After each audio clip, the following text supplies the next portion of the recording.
Hello, everybody. Welcome back to another episode of Joe Patrick on Football. My name is Joe Patrick. I am the Falcons insider for 92.9 The Game, and we finally have some data points. We finally have some data points to work off of after the Falcons preseason opener against the Detroit Lions at Mercedes-Benz Stadium Friday night.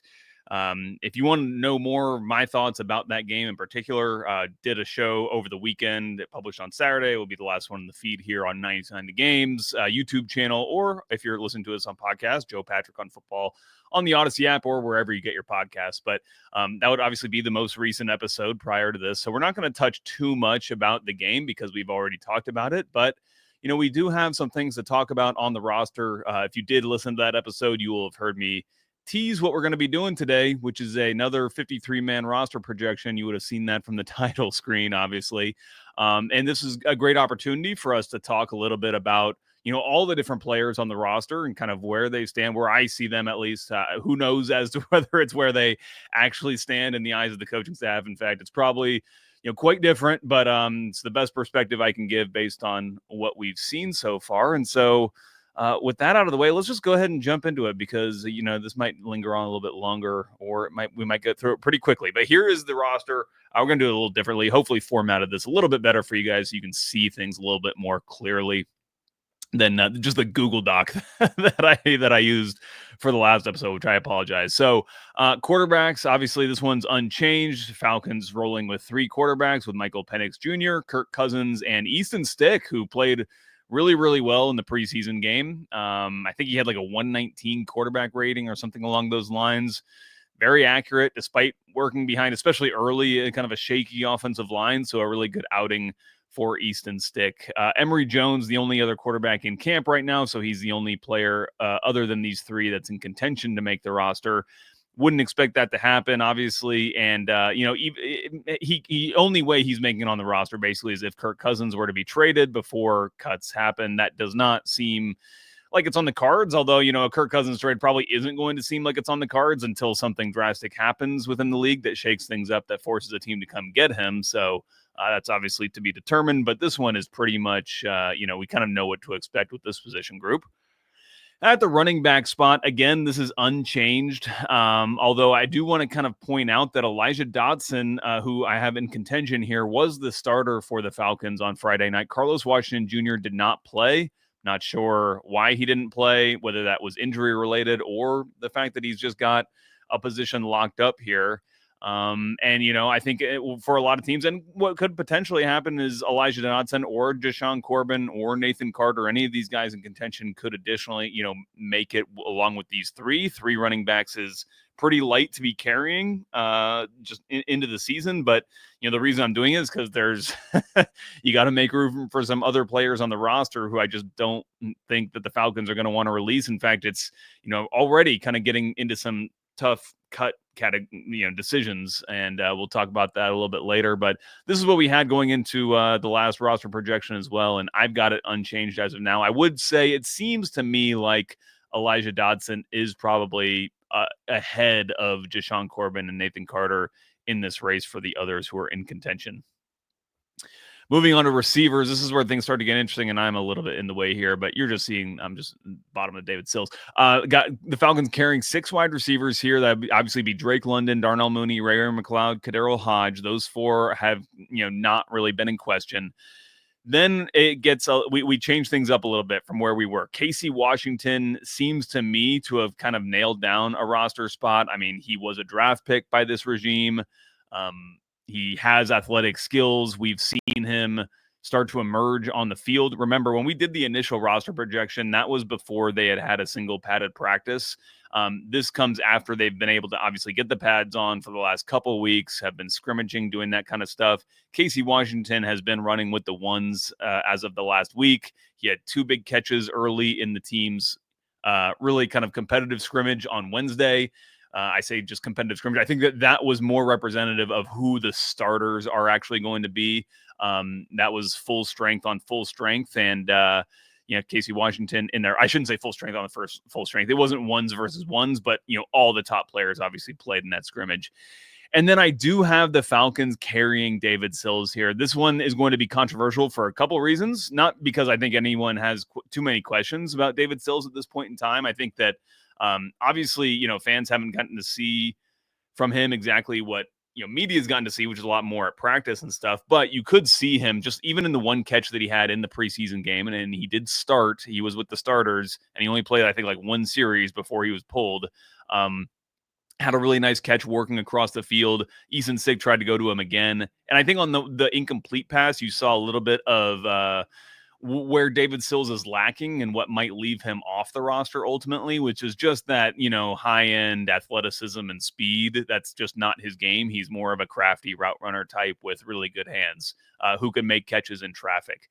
And so one of the reasons why I have him in here, again, if we talk about the clones, as Raheem Morris likes to say, that's how I'm looking at a lot of these positions. So we see Drake London he's the Z, Darnell Mooney is the X. Usually it's kind of flipped. Usually kind of like your best receiver plays the X for you. But in this particular scheme, based on what Zach Robinson wants these guys to be doing, Drake London is the Z, Darnell Mooney is the X.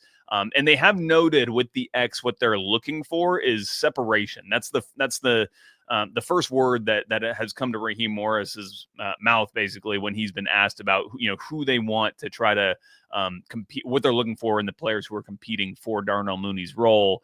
And so, David Sills, I don't think has that, but Casey Washington does. I think Casey Washington is kind of the separator, and David Sills is more of a Drake London clone, where he's the kind of guy who's can run those option routes, can make the correct read on a lot of those option routes, and just be able to find space in zone coverage and kind of be a friendly receiver and outlet for whoever is playing quarterback, which has been for Sills, it's been Kirk Cousins for most of camp.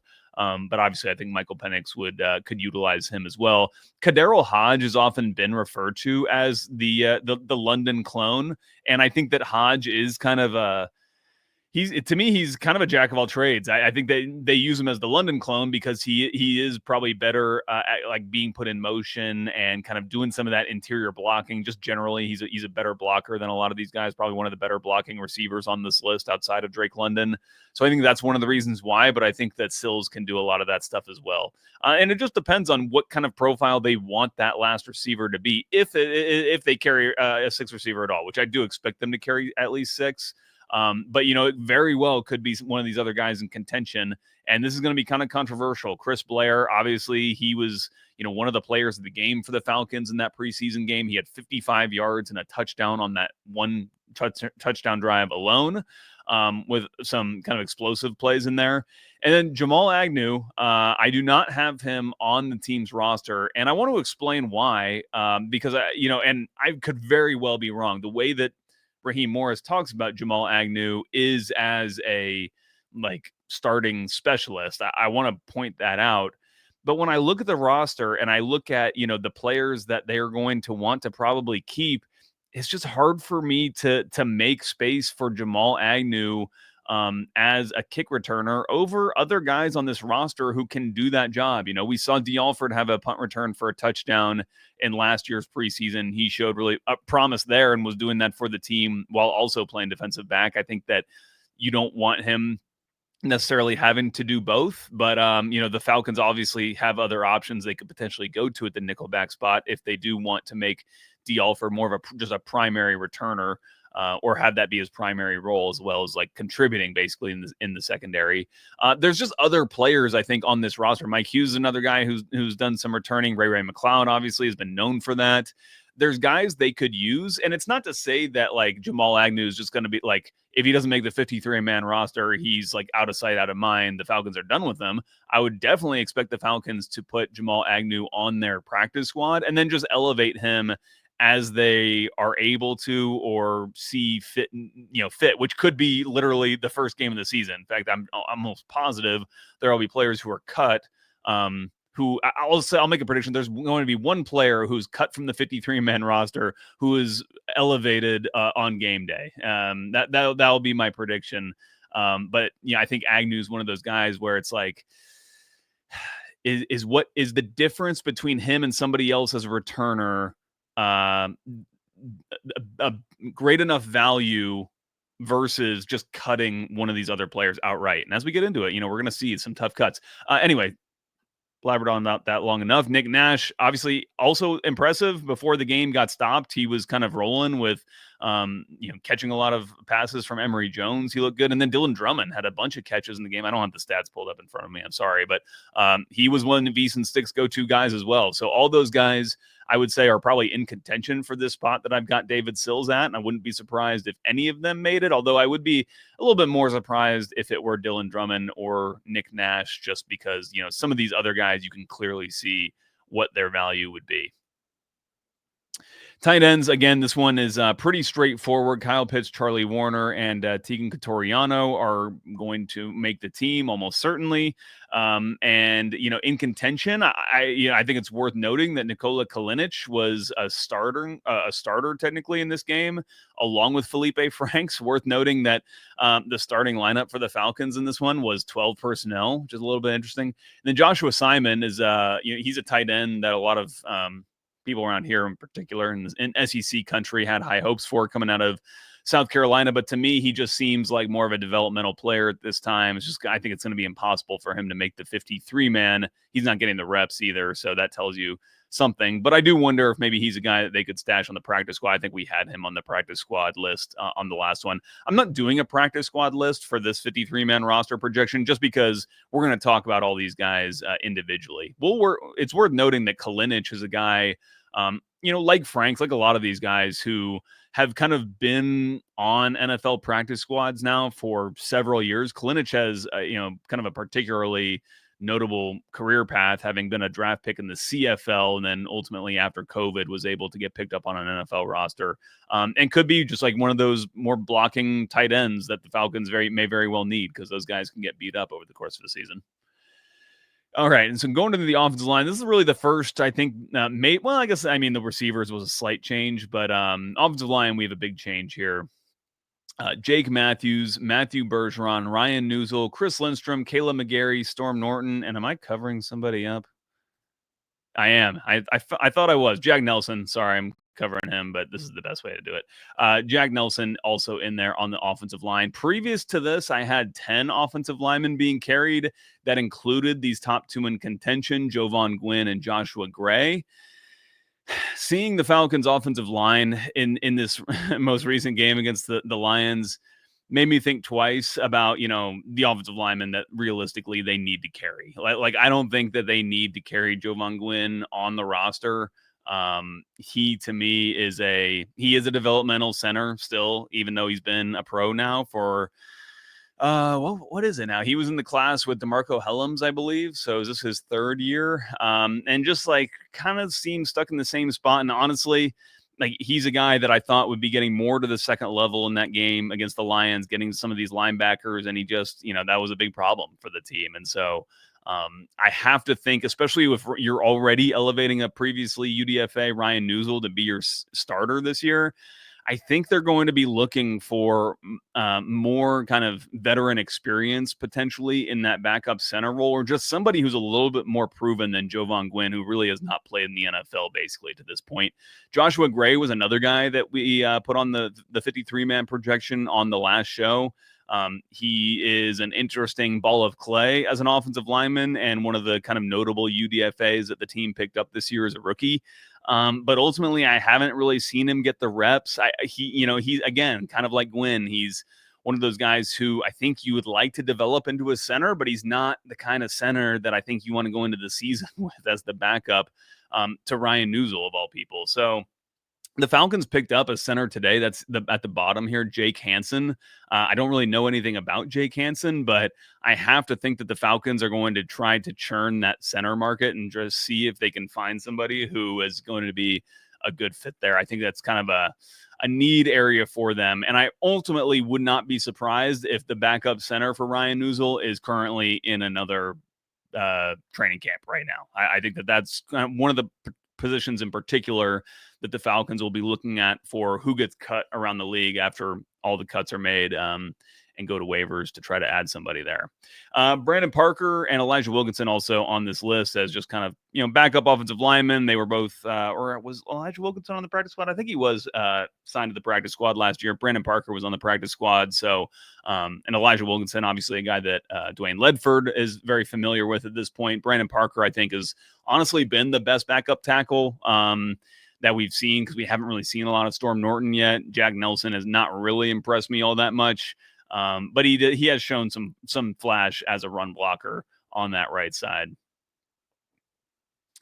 All right, moving on to the defensive line. Another slight tweak here where I dropped Contavious Street off of the list, and it feels light, to only carry 6 defensive linemen at this point. I think last year they carried like 9 or 10, maybe, and I think that some of those were probably more considered. You could consider them edges, but this feels light to me. But I don't know. We'll see. And again, I think that like guys like Street, Lakeil London, less so Simeon Barrow Jr., are going to be guys that they're going to want to target for the practice squad to have a rotation there. But as for guys, I think that they'll carry on to the 53-man. David Onyemata, Ruka Roro, Zach Harrison, Brandon, I should say Dorless. I can't edit right now, but that must have been some autocorrect or something. Taquan Graham, who I thought looked impressive. And then Morgan Fox is an interesting one as well. I probably otherwise would have put him in contention, in the in contention list had he not been such kind of a prominent signing, I guess you would say, for the Falcons this offseason. He is on, let's see, $1.5 million base. He carries a $2.5 million cap hit with $3 million in dead cap. So there is a 1 year out in this contract, which I wouldn't be surprised if it gets taken. But, he didn't play in this preseason game until the second half, which was very interesting to me. Could have just been because of the rotations, and, there are lots of players. All these players are playing except for David Onyemata, so there was lots of work to go around for some of these guys, and I think they did want to get some of them reps. So that's probably more the reason why Fox didn't get in until the second half, versus like him really being in danger. But that was curious to me. And ultimately, because we have some players we want to keep on the roster that we haven't even gotten to yet, that's a lot in the secondary. I'm dropping Contavious Street off. He's like not on much money whatsoever. He's not much of a dead cap at all. Lakeil London, again, I think he looks promising as a nose tackle. I thought Taquan Graham looked really interesting as a nose or a one technique. Thought he showed some promise there. Had a really nice win at one point. And then Simeon Barrow Jr., I put him on here. I don't know how they feel about him. Haven't really gotten to see him. And unfortunately, we would have gotten to see some reps from him in this game until the stoppage happened. Let's see. Okay, in the edge room, we are going with the same 6. Leonard Floyd, Arnold Ebiketie, Jalen Walker, James Pierce Jr. And then this is where it gets into like players that you want to keep. And I just don't feel like the Falcons would want to drop either of these guys, even though they're probably not like, figuring into, the most, I shouldn't say the most immediate plans. Well, it's kind of different because Khalid Kareem, he's just kind of more of a reservist, but he is quite versatile. He's pretty big for an edge. He has pretty good mobility for his size, to the point where he's also on punt team. Notice that he was covering punts on, I think, the Falcons' first punt that they had. So I think that is one indication that, again, if you're not starting, you better be starting on special teams, and Khalid Kareem is. And, he has played. He played for this team in the regular season last year, and I just don't think he's a player that they would get back if they cut him. I think a team would probably claim him on waivers. So I would not. I think the Falcons will keep Khalid Kareem. Braylon Trice is the interesting one to me. He did not play in this preseason game. I think he would have gotten snaps toward the end. He was not a scratch for this game, but I didn't notice him playing many special teams. I could be wrong there, but to me, I've talked a little bit about this in some radio hits I've done lately too. He's just, he's not really figuring into a lot of the defensive end rotations. I've seen him even bumped inside at times on some like pass rushing situations because he is a bigger edge. But that's not, I think, a great sign for him. Like you don't want to be getting bumped out of your position so that they can try to fit you in and get you some reps during practice. He seems to me to be at the bottom of this list, and the only reason you wouldn't just cut him at this point is because he was a third round pick. You haven't even gotten to see what that third round pick is yet. I just think, and I think it's also worth noting, he is coming off a very significant injury, and that could also be a reason why he's just not figuring into a lot of reps yet in practices. And if I think there's a great chance that he could be, figuring into the rotation a lot more by midseason. He could be one of those players that you could really come in handy by the time you kind of get beaten and battered, especially when the Falcons have that very early bye and they're going to need a lot of bodies. So I think that he will play a part on this team. I just don't think I think we're going to kind of forget about Braylon Trice for a while early in the season. And then I should say in contention, D'Angelo Malone. They had him on as a start. He started in the game. Should be worth noting that. Was part of the starting 11 on defense for the Falcons. They had him at an end too. That's how they listed him. I think he's more of an off-ball linebacker, but that's why I put him here at edge. And I do have him getting cut. Like last year, he was a special teams, kind of only player. When he did play on defense, it wasn't good. He had a key penalty against the Commanders, and then he had another one in this game, and he's just continues to just not kind of be up to snuff playing on defense. And I think that ultimately it's those shortcomings that are going to see him not be on this roster. Wouldn't be surprised if they picked him up on the practice squad, though. Linebacker is an interesting one because I don't think Troy Anderson is going to be ready to start the season. That's kind of me reading the tea leaves from what Raheem Morris has said, but I don't think the tea leaves are too hard to read. In that sense, they're not going to give, a formal timeline on him considering he's on PUP right now. But I do think he will be activated and carried on the 53-man roster, which they'll need to do if he wants to play this year. So Caden Ellis, Divine Diablo, Troy Anderson, JD Bertrand, I think will be the 4 linebackers that are on the roster. I don't think that that's controversial whatsoever. That's kind of what we've all been predicting. But I do think that, Troy Anderson, I predict he'll be carried and then immediately put on injured reserve. And then Josh Woods will be the linebacker that they then sign. They will have to cut Josh Woods, but I think that he will be the one who ultimately replaces Troy Anderson here, like for the opening games until he is ready to play. Caleb Johnson, I think, is the other linebacker that's in contention on this list that they're excited about. Not a whole lot of other names to choose from, though. And I do think that this is also another position where they will be looking at cuts, players who are cut, trying to see if they can upgrade here because we've seen some injury concerns with JD Bertrand already in this last camp, kind of being held out of contact last week. Hopefully he's able to play. The indications are that he is expected to be ready to go and play against the Titans coming up this week in joint practices, but that is to be seen. Now moving on to corner, this is where it gets interesting. So I've got the Falcons carrying 7 corners, and I believe, am I blocking this again? Let's see. Yeah, so Mike Ford, I'm blocking. He's on the bottom here.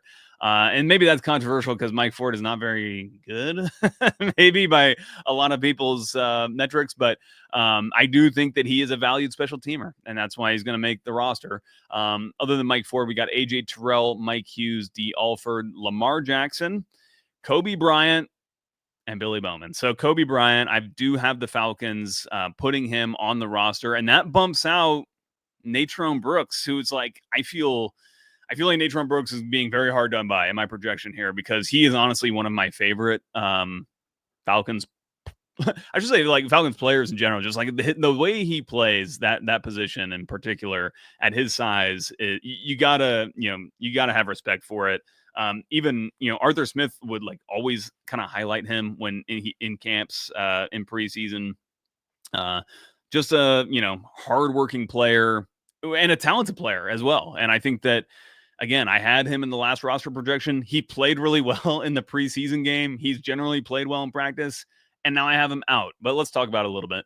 AJ Terrell, Mike Hughes, D. Alford. That doesn't need to be talked about too much. We know that those guys were starters last year. So let's go to Lamar Jackson. I'm carrying Lamar Jackson again. I'm thinking back to the clones, and Lamar Jackson to me is the AJ Terrell clone. He is your big-bodied corner who can just you I don't know if you'd actually travel him, but he's just that bigger body. I think he's like listed at 6'3". He's played well in training camp so far. I just think he's that guy. And Kobe Bryant is maybe the the smaller, stickier type of cornerback that Natrone Brooks is. And that's where I had this debate in my mind was between Kobe Bryant and Natrone Brooks, because Billy Bowman and Mike Ford, those guys are slot corners and special teamers. And we know that. And that's valuable for this Falcons team. But they don't profile similarly to Kobe Bryant, Natrone Brooks, and Clark Phillips. These three players in particular are like your small outside corners. And why Kobe Bryant? Is it because I'm getting bullied into it by the comment section? Possibly. But I just do think what I'm really looking at here is the rate of which he has been increasingly involved in practices and in the rotation. I would still say he's generally behind a player like Natrone Brooks in particular, if we're to compare the two head to head. But I would say that Kobe Bryant's getting like equal snaps, if not more, in practices than Clark Phillips at this point. By the way, Clark Phillips was banged up during practice on Tuesday, so he did not participate in the Wednesday scrimmage, that competitive scrimmage, nor did he play in this preseason game. So that was not like a coach's decision necessarily. He was being held out of the game. But I just see, like, again, when this decision of who's going to make the 53 more comes down to when you're talking about players of similar ability, it's more of who would you risk losing? And I think that with Kobe Bryant, I think the Falcons really like the potential enough where they would want to keep him on the roster. And ideally, they'd like to keep Natrone Brooks as well. In fact, I'm kind of skeptical they'll be able to get Natrone Brooks back if they don't carry him. But, that's the way this goes. And it's also one of the reasons why, like, if it were me, I would like, we're just talking about the most talented corners of this group. I think it's Natrone Brooks for sure over Mike Ford, but Mike Ford just has more functionality in what the Falcons need in certain areas than Brooks does. So, yeah, that's it. That's a tough one, controversial one, and I'm sure there could be many different opinions about this, but that is the way that I have it. And then I have moved Billy Bowman into the corner spot officially. I think somebody was asked about him, and they're like, yeah, he's a corner at this point in his life. So he should not be really considered a safety. And he hasn't like practiced with the safeties. He wouldn't be like, trained to really do it. I don't think in this scheme anyway. So Jesse Bates, Jordan Fuller, Xavier Watts, and then Bam Bam, DeMarco Helms, who made his presence known on Friday night. And I will just say, like, outside of like how hyped it gets people and stuff when you see a safety making hits like that, like I think that is the kind of thing that Ulbrich wants in this defense so bad. Like that's the kind of personality he's talking about, and like bringing an identity. When you like his defense is made what unique by the players who comprise it. The way he phrases, like, everyone runs cover 3, everyone runs cover 1. It's like all these coverages and scheme, like it's all pretty much the same. What separates teams is the players who are out there and how they play these positions. And I think that just with DeMarco Helms, he brings an identity to that defense. Not that other players don't, but it's just unique. It's something that he brings. And anyway, just wanted to kind of gush on him for that. Josh Thompson also has had a very good training camp. I think that he would be a player that the Falcons would like to get back on their practice squad. Henry Black was just recently signed. And then they did sign another safety today as well. I'm recording this on Sunday. I believe his name is Ronnie Harrison, I want to say. Don't quote me if I got that wrong. But I don't think he would be in contention for this, obviously. And then in special teams, we got Younghoe Koo, the kicking competition winner. We're calling it. He didn't play in the game. And I think that's worth noting. And he's been great in practice. So it was his job to lose, and he hasn't lost it. So, and he's not going to lose it. He looks really confident, really consistent so far. So Koo, Pinion, and Liam McCullough. And, Lenny Craig, obviously in contention for that kicking spot, but he'll ride a free roster spot as the international developmental player. So that's it. That's the 53-man roster that we've got today. Thank you guys for listening. We will have a lot to cover this week as joint practices get going Tuesday and Wednesday. Cannot wait for those. That's going to be a day where you want to kind of be locked in on Twitter to kind of hear the updates of what's going on, because it should be pretty exciting. I expect big plays. I expect, a lot of intensity. That's going to be like 2 days of preseason games pretty much, without, obviously full tackling and all that, but should be fun. So keep it posted, keep it locked to Joe Patrick on Football, wherever you get your podcast. You can also follow me. talking about being locked onto Twitter, I'm at JAPatrick200. I don't put that out there enough. I always forget. But yeah, at JAPatrick200. I'll be, tweeting as much as I can from joint practices, letting you guys know what's going on. And we'll be coming back to you guys afterwards to recap it all right here on Joe Patrick on Football.